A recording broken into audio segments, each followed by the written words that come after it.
4 दिवसानंतर पुन्हा पाहिलं तर बीड जिल्ह्यामध्ये पावसानं काय केलेलं आहे. आपण मोठे परळीचे राष्ट्रीय परळीची गंगाखेड राष्ट्रीय महामार्ग आहे.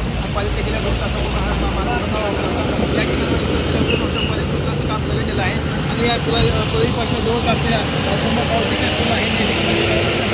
अनेक वाहन या ठिकाणी नागरिकांना विरोध दिलं होतं. मात्र पुराचं काम उरल्यामुळे पालिकेचे पुन्हा जाते आणि जे वाहनधारक आहेत आपलं स्वतः जीव विकून हे आपलं वाट काढले ते मार्ग काही नागरिक देखील आहेत. आपण त्यांची समोर काय सांगाल, आपण निवेदन दिलं होतं, काय मागणी केली होती?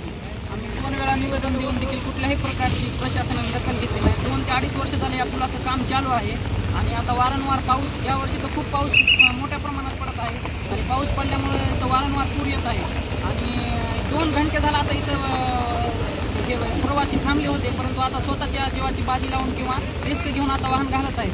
या ठिकाणी पर्यंत अनेक अपघात झाले. खूप अपघात झाले इथं, बऱ्याच जणांचे जीव पण गेलेले आहेत, परंतु इथं प्रशासन कुठल्याही प्रकारचं नियोजन किंवा हे करत नाही आणि आता पण इथं कुठल्याही प्रकारचं पोलीस प्रशासन किंवा प्रशासनाचे अधिकारी इथं नाही. इथं बॅरिकेड तरी लावायला पाहिजे किंवा इथं कुणी बरं वाईट कुणाचा पुरात झालं तर याला जबाबदार कोण आहे? आता कुठले पोलीस बंदोबस्त नाही, कुठल्या राष्ट्रीय महामार्ग कर्मचारी नाही म्हटलं यात एखाद्या अपघात घडला किंवा काही घटना घडली तर याची जिम्मेदार कोण, तात्काळ या पुलाचं काम करावं अशी मागणी करता नागरिकांकडून केली जात आहे. त्यामुळे प्रसंग स्वागत मी संभाजी म्हणजे ठेवणे आम्हाला परळी बीड.